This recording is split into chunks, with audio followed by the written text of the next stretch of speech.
Bonjour, vous vous intéressez au véganisme, au végétalisme, au végétarisme, à tous ces mouvements écologiques, éthiques sur le plan alimentaire, alors cette vidéo va vous intéresser. Osez aller jusqu'au bout car il s'agit d'une démonstration qui va remettre en cause et poser à plat pas mal de choses. Ce n'est pas une vidéo pour ou contre le véganisme. Tout ce qui nous intéresse, c'est de reprendre les arguments sur lesquels s'appuient les mouvements véganes pour justifier leur mode de vie, leurs pratiques. À partir de ces arguments-là, nous allons les analyser et essayer de voir s'ils sont cohérents sur le plan éthique, écologique et nutritionnel. Entre le mouvement extrême vegan qui prône le tout végétal et l'industrie agroalimentaire qui prône l'élevage intensif et toutes les horreurs de ces excès, il y a peut-être un modèle intermédiaire qui permettrait de retrouver un certain équilibre qui serait peut-être beaucoup plus adapté à l'humain. C'est ce que je vous propose de découvrir à travers cette vidéo qui se fera donc sous forme de PowerPoint à partir de laquelle donc vous pourrez bien lire posément tous les arguments. Attention, le but n'est pas de déchaîner les passions ou de réveiller des polémiques particulières, mais au contraire d'avoir un regard objectif. Alors, calmement, je vous invite à aller au bout. Alors on va tenter de répondre à la question: peut-on s'alimenter sans tuer? Puisque c'est la devise des véganes, et on va essayer de voir si le végétalisme est un régime adapté à l'homme, c'est-à-dire adapté à sa spécificité humaine sur le plan alimentaire comme sur le plan éthique ou écologique. Donc, est-il pertinent ce véganisme sur un plan éthique, écologique et nutritionnel? Alors, les véganes prétendent que l'on peut vivre sans tuer. Toute la nuance en fait de tuer quoi, qui, comment, c'est à ce niveau-là que va se situer le débat. Donc c'est sûr que quand on regarde la façon dont l'homme s'alimente, l'industrialisation de l'élevage crée des conditions, on va dire, catastrophiques pour ces animaux, donc il paraît légitime d'aller vers le véganisme pour éviter cette souffrance animale et améliorer aussi la qualité de notre alimentation. Alors on va voir en fait que il n'y a aucune vie qui n'est possible sans tuer, que ce soit des animaux, des végétaux ou des humains.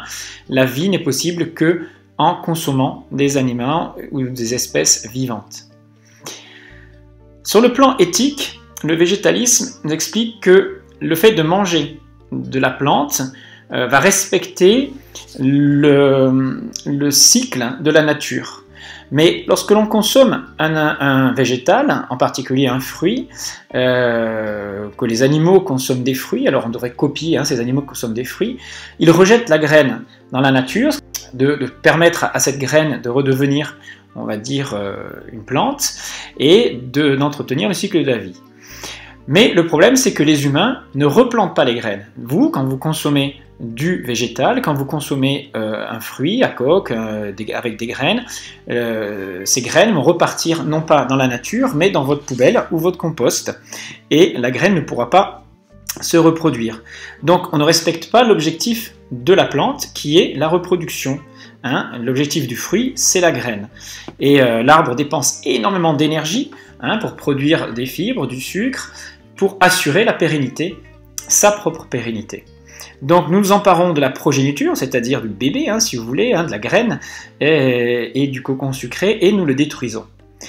Deuxième problème, c'est qu'on ne peut pas manger d'aliments naturels, c'est-à-dire que le véganisme nous incite à consommer du naturel.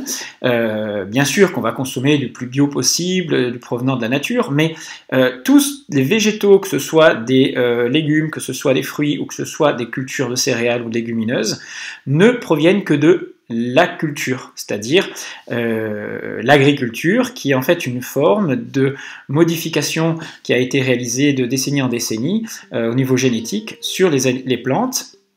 Et les fruits que nous consommons aujourd'hui, par exemple, n'ont rien à voir avec les fruits ou les graines que nous consommions il y a 20 000 ans, 15 000 ans, on va dire, quand a commencé à apparu l'agriculture.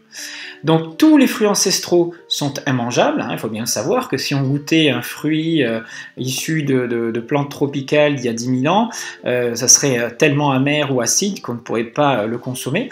Donc l'idée, c'est de consommer non pas des aliments naturels, mais des aliments qui viennent de la culture, donc de l'agriculture. Or, le débat va se positionner est-ce qu'il vaut mieux consommer de l'agricole, hein, des produits issus de l'agriculture ou de l'élevage? C'est ça, c'est là où est le débat en fait. Donc il n'y a pas d'autre alternative pour nous. La chasse et la cueillette ne peuvent pas nourrir toute la planète. Donc soit vous allez vers le côté de l'agriculture, soit vers agriculture et élevage. Mais la question c'est de savoir est-ce que l'agriculture, la consommation de végétaux issus donc de la culture humaine, est meilleure sur le plan éthique, écologique et nutritionnel que l'élevage. C'est juste ça la question. Ou est-ce qu'il peut y exister une autre forme de nutrition, de mode de vie, qui intègre non pas l'agriculture ni l'élevage industriel, mais quelque chose entre les deux. Lorsque vous consommez du végétal, vous êtes obligé de créer de la culture, c'est-à-dire que, à moins que vous ayez votre petit potager autour de tic, vous êtes quand même obligé, de toute façon, de cultiver. Et qui dit culture, dit forcément destruction et tuer des animaux. 1 mètre carré de terre arable suppose que si vous creusez ce mètre carré, moi j'ai un petit jardinet chez moi, dès que je creuse un petit peu, je tombe sur des mythes, des nématopodes, des vers de terre, plein de petits animaux qui font partie de cet humus. Et le fait de creuser, de retourner la terre, fait que je suis obligé de détruire leur écosystème et donc des créatures vivantes. La question c'est, est-ce que la vie de ces insectes, de ces vers, de ces mythes, de ces nématopodes, qui font partie de l'humus et du cycle de la vie, est moins importante que celle d'un cochon, d'une vache ou d'une volaille.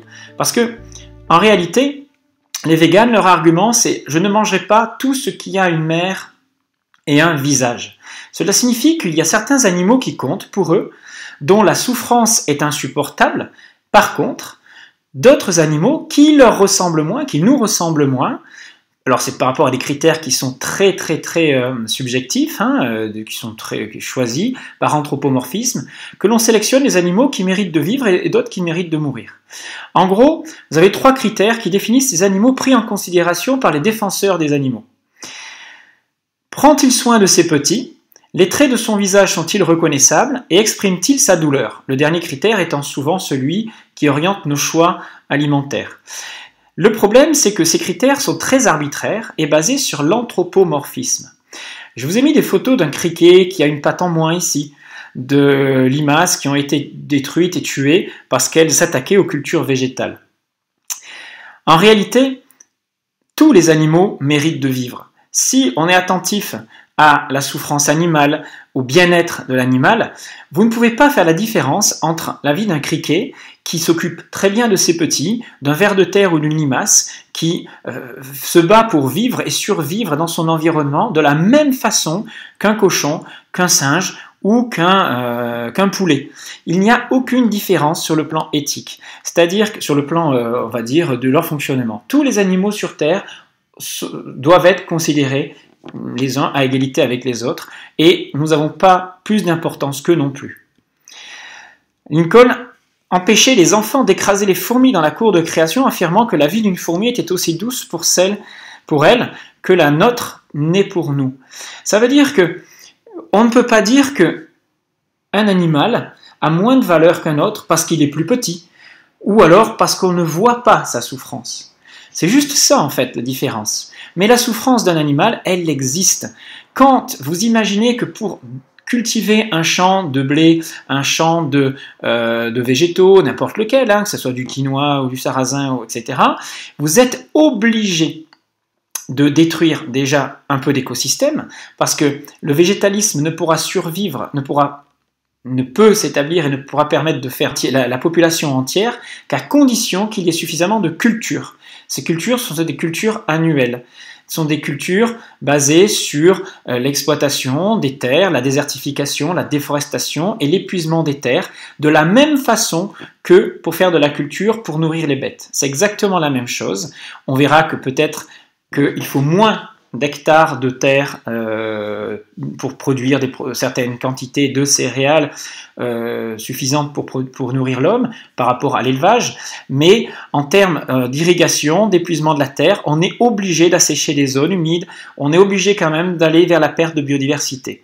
Il ne faut pas croire que c'est mieux que l'élevage, la culture est obligatoire. Mais quand vous exploitez un champ de blé, un champ d'épeautre ou de soja, quand vous jardinez, vous êtes obligé de tuer des insectes, voire les mutiler, avec des machines qui permettent d'extraire le grain du champ. Or, chacune de ces minuscules insectes est par définition un être animé, un être doté d'une âme. Pas une âme, certes, mais une âme d'insecte. Une chose aussi merveilleuse, d'une beauté aussi merveilleuse, exprimant certains aspects du divin. Ça, c'est la citation de Thomas Berry, ce qui veut dire qu'il n'y a pas d'insectes, il n'y a pas de hiérarchie dans les animaux, il n'y a pas d'animal meilleur qu'un autre. Quand les défenseurs des animaux qui reprochent aux viandards d'aujourd'hui de consommer trop de viande, eh ben, en exploitant la culture et en détruisant des terres, en exploitant énormément les végétaux, en cultivant les végétaux, ils sont obligés de tuer des milliers et des milliers tous les jours d'insectes, de petits vers. Mais ça ne les dérange pas, ça ne vous dérange pas, parce que vous ne voyez pas la souffrance de ces animaux et que vous estimez qu'ils ont moins de valeur que d'autres. Quelle différence entre ces cochons et ces vers écrasés ? Seule différence, c'est ça ne concerne pas l'élevage industriel et on ne voit pas leur souffrance. Pourtant, elle existe, elle est bien réelle.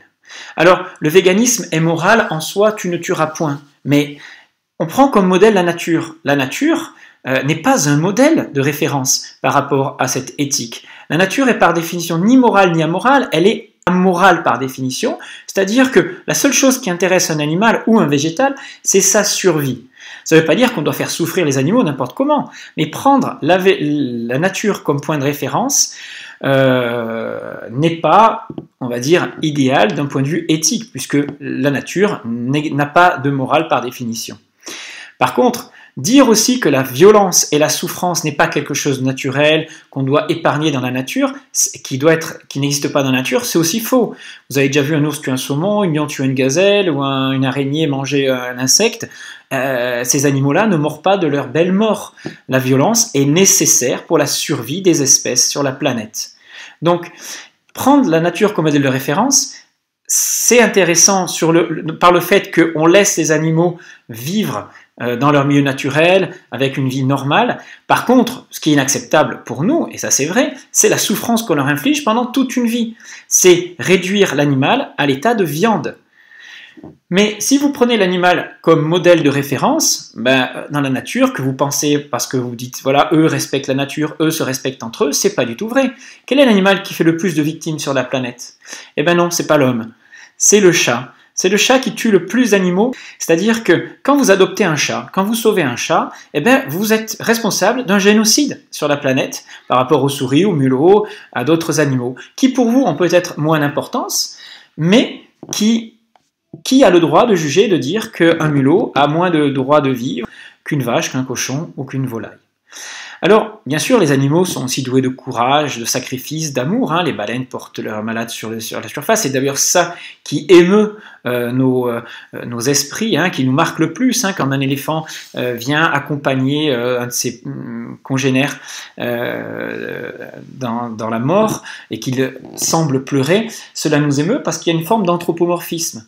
Mais ça ne nous indique pas que le modèle animal, le modèle naturel est idéal, puisque la souffrance fait partie aussi de la nature. Donc la nature n'est pas un modèle. Ce qu'il faut bien comprendre, c'est que nous devons choisir entre coopération ou compétition. C'est juste ça le problème. On ne nous a pas donné la domination par rapport aux animaux, on nous a donné la dépendance. On va voir que l'on ne peut se passer de vie animale sur Terre pour vivre. Mais je parle de gros animaux là.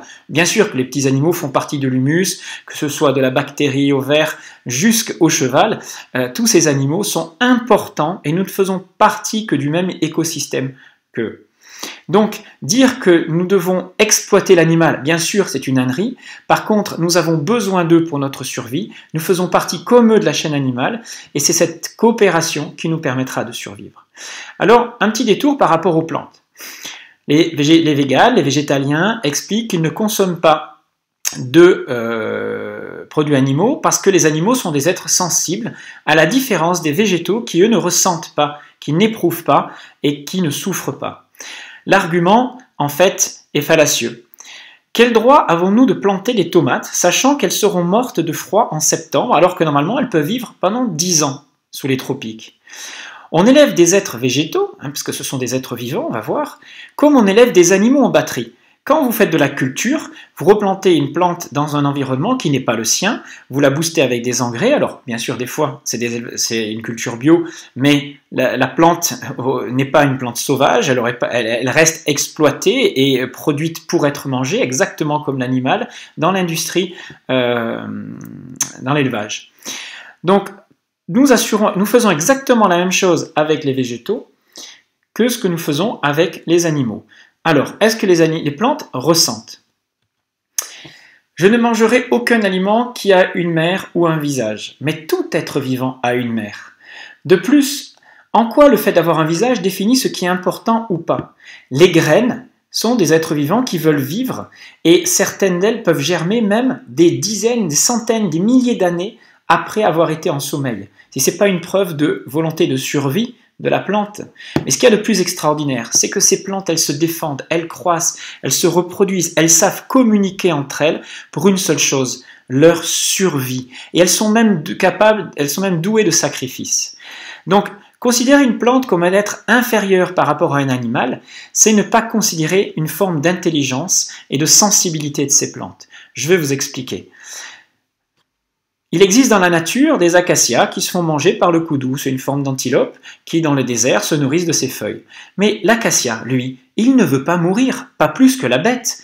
Donc il est capable de se défendre et de percevoir son environnement. Quand il est agressé par le koudou, il a la capacité de faire muter ses feuilles en tanins qui le rendent inconsommable au koudou. Mais ce qu'il y a de plus extraordinaire, c'est que cet acacia qui veut vivre, il veut aussi défendre ses congénères.